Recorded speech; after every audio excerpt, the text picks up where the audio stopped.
জমি দখল মামলায় বাংসাল কোর্টের ইডি আদালতের হাজিরা দিলেন শেখ শাহজাহান সহ 4 জন। শাহজাহানের ভাই শেখ আলমগীর, শিবু হাজরা এবং দিদার বক্স মোল্লাকে বাংসাল আদালতে নিয়ে আসা হয়। গর্ত আছে, গাটরেলটা বাইরে যান, গাটরেলটা বাইরে যান। ওকে আর কষ্ট দেবেন না দাদা, তাহলে আমরা খুলবই না এখন, জানা দাদা এমনি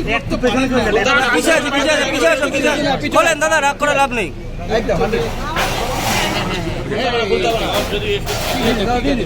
দেখতেও পাচ্ছি না বাবা,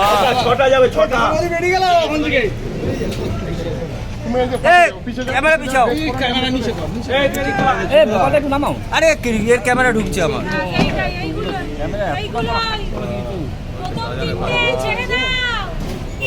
হয়ে গেছে।